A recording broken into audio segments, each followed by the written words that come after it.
The Kwame Nkrumah University of Science and Technology is located in one of the landlocked regions in Ghana, Kumasi.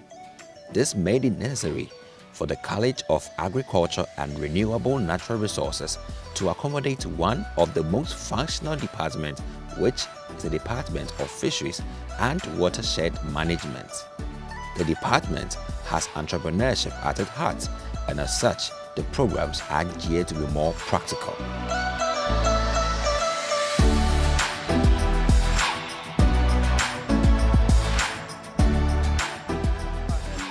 The department is part of other departments in the Faculty of Renewable Natural Resources. From the name Renewable Natural Resources, the department was set up with the objective of looking at resources that are associated with water, that's generally water resources. So we are interested in fish, we are interested in other organisms that live in the water, and then that's the biological aspect. We are also interested in the water itself, in terms of the distribution, where water is found, how much water, what are the factors that affect the water. And then apart from the inland water bodies, we are also interested in the marine systems, that's the coastal systems and of course coastal fisheries. So the department is in those broad areas, and our major objectives as a department, one is into research. So we conduct research into water resources in terms of the biological entities of the water resources and the physical entities of the water resources. And to be specific, we are interested in fisheries.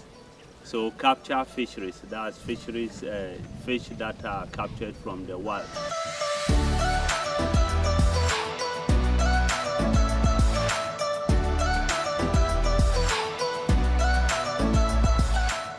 Among the facilities of the department is a recirculation aquaculture system where nutritional studies are conducted on various types of fishes under various conditions, all with the aim of satisfying consumer needs. This is the recirculation aquaculture system belonging to the Department of Fisheries and Watershed Management. In this system, we conduct nutritional studies on various types of fish. The fishes that we usually conduct experiments on are the now tilapia, or what is commonly known as tilapia, that is sold on the market. In this system, there are 12 tanks in which we can grow fish, and the tanks are connected to a reservoir tank that is located in the system. And each of the 12 tanks has an outflow that joins the main pipe that goes into the reservoir, and water is pumped back from the reservoir into each of the 12 tanks. This is a system where we reuse water. Water is treated in the reservoir tank by a system called biofiltration, and the treated water is pumped back into the culture tanks, each of the 12 tanks. So in this system, we do not waste water or change water unless it is very necessary. So we can go for 2 months of growing fish without changing all the water by just topping up the water that we lose every day. In this system, we use fresh water because most of the species that we experiment on are freshwater species. Those are species that do not tolerate salt water. So we grow species that tolerate fresh water like the tilapia, the catfish, and sometimes in extreme cases we use the African snakehead, which is not a very common fish in aquaculture. In terms of feeding, it depends on the experiments we are running. There are instances where we use commercial feeds that are found on the market, and these are the pelleted feeds that are either imported or produced here in Ghana, or if it's a trial we are running to test various feeds containing different ingredients, we formulate and produce our own feeds and feed to fish. So the ration can be divided into 2 and then fed in the morning and then in the evenings. Usually that's what students usually do. Some students also decide to test the effect of different ration rates on fish growth. So they go, instead of the usual 2, they decide to go 5 times a day or 4 times a day and see how the fish performs on each diet. And most of the experiments we run, we use plant products instead of animal byproducts in the feed for fish. because that is organic and that has been proclaimed as the way forward for growing fish. In a usual cycle in a pond, a tilapia will take up to 6 months to grow to table size, but in our experimental facilities, we rarely run any trial or experiment up to the 6-month duration, because after 6 months, the fishes will be too big for the small tank, so we usually cut our experiments or end our experiments after 2 or 3 months. The tilapia that we grow here is safe for consumption, because what makes a tilapia unsafe for consumption is what you feed it and then the water in which it is found. And the water in which we grow our tilapia is tested in the lab to make sure that there are no impurities or pollutants that will affect human consumption. And the ingredients that we use to grow our tilapia are tested to make sure that there are no nutritional factors that would be detrimental to human health when they consume our final product. Even though this system is mainly geared towards nutritional studies in fish, we also run a lot of studies used by testing the stress effect of oxygen and temperature on the fish. So the system has oxygen control valves, water inflow control valves, and even temperature control valves that can alter the temperature of the culture water, the oxygen that we are providing to the culture water, as well as how much water is flowing from the reservoir into the tank. And all these parameters have an effect on fish growth. So some of the studies can alter these parameters. For instance, we can set oxygen from 2 mg per liter to 8 mg per liter and see the effect of different oxygen regimes on fish growth. We can do the same for the effect of water flow rates, how much fresh water is coming to each tank, and see how that affects fish growth. We can also alter the temperature of the water by turning the temperature control knob inside the reservoir, and this will also affect fish growth. And these are some of the studies that we do here besides the nutritional studies on tilapia and catfish.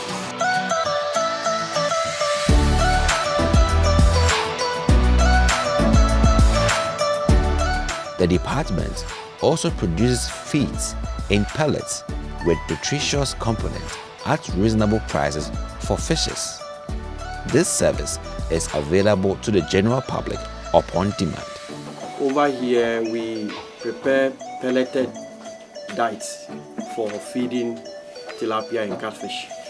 And this unit came about through our interaction with farmers. Feed accounts for about 50 to 60% of the cost of producing fish.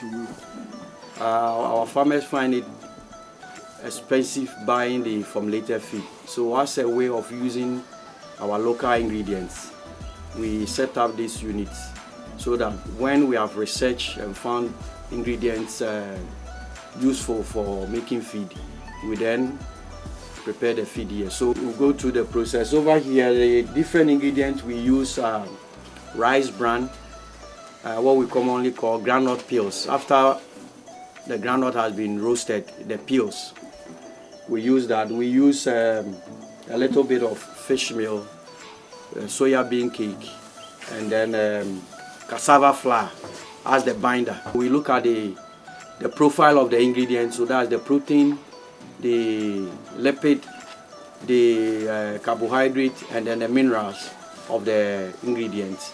That is done in the lab. Then afterwards, we mix a number of these ingredients. So soy, rice bran, groundnut peels, fish meal. We mix them, and then it goes through the mixer to ensure that it's uniformly mixed. And then once that is done, we add a bit of hot water, and then it goes through the pelletizer to come out as spaghetti. This is then sun-dried, bagged, and then fed to the fish.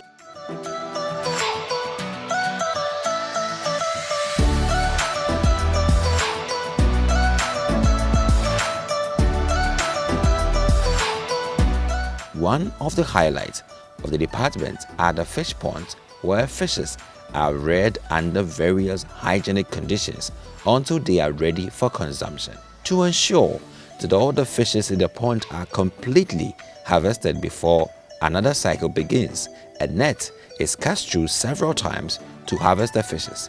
Then the water is drained to make way for a new cycle after various maintenance works. The fishes are then processed and marketed to the university community. The main satisfaction of the Department of Fisheries and Watershed Management is to empower graduates with unique skills in fish farming and to be prone to innovative ideas to enhance aquaculture in Africa.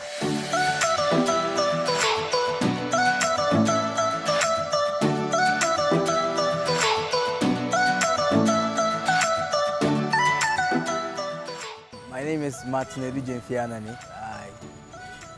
I run a business called River Foods. We basically sell fish, fresh fish. And I was once a student of the Faculty of Renewable Natural Resources. I chose renewable natural resources, specifically fisheries, because I was looking at the opportunity of starting something on my own after school and weighing myself and my passion and my options. I felt I would easily start after. It would be easier for me to start from the Faculty of Renewable Natural Resources. So that basically informed my decision for choosing natural resources over the other. I had initially wanted to do another course before writing my WASI, but when the results came, there were other options. The other options had major subjects I knew I couldn't tackle from my strength. So I had to reorganize my thoughts, and I decided to pick a course or a faculty that will help me start something on my own. So it's more of my course, my passion, my desire influencing my choice of faculty. I had very good rapport with my lecturers, so much that I became a TA after school. When I was a TA, we went for very interesting trips. We had a project to run some experiments on the school farm. So we spent a good part of our service for the year on the farm, digging and preparing the farm, the ponds. I mean, when I say the farm, I mean the fish ponds. So we spent a good time preparing the ponds for stocking, harvesting. It was such an experience. You go to the farm around 6 a.m. You are in the pond till 10 a.m. all soaked in pond water. Not the best place you'd want to be early in the morning, but it was very interesting times for me. And I also had very good relations with our lecturers who taught me on the ground skills. In fact, at the end of the project, the byproduct, which were the tilapia, we were the first group with my colleagues here who started marketing tilapia from our natural resource farms. So we were the first to start it, and I think it has continued afterwards till then. So we started the marketing, more of a marketing department within the department and the faculty. And we're generating extra income for the faculty as well. So probably that's why I started developing and sharpening my business skills. The faculty is a very interesting faculty. Renewable natural resource gives you a barrage of opportunities, and by the time you leave here, you have the opportunity to seek employment if you so desire, or to start something on your own. And I would even add more water to the fact that you can start something on your own, because that's the way to go in our generation. So this faculty presents you the best opportunity to learn, to equip yourself, to develop yourself, to go into the job market, and to even start something on your own and better our society. And even more so, with the background we get with being environmental conscious, you get into business already having the desire to make sure whatever you do is environmentally friendly, which is our cry as an environmentalist for our generation. One of the unique niches that fisheries and aquaculture offers is the opportunity to do something yourself, and we are so practical oriented that you don't need much to start up, and so students are very much invited. Parents who are interested in starting aquaculture. These days we have people who have retired and they are thinking of what do I do after my retirement. Then they use their pension money to start aquaculture. Of course, it's risky, you are old, you shouldn't go into those. We advise young guys. It's very profitable, it's easy to do. You don't do it when you are on retirement. You can do it whilst you are at work. And so with time, you gain experience and expand. And so by the time you are going on retirement, you have enough resources, experience to expand. So young men can come, older men who are interested can come. We give that sort of training, practical-oriented training for people to go into that business. You can graduate with a BSc, and then if you also just are interested in practical learning, you come, we offer that for you to start your farm.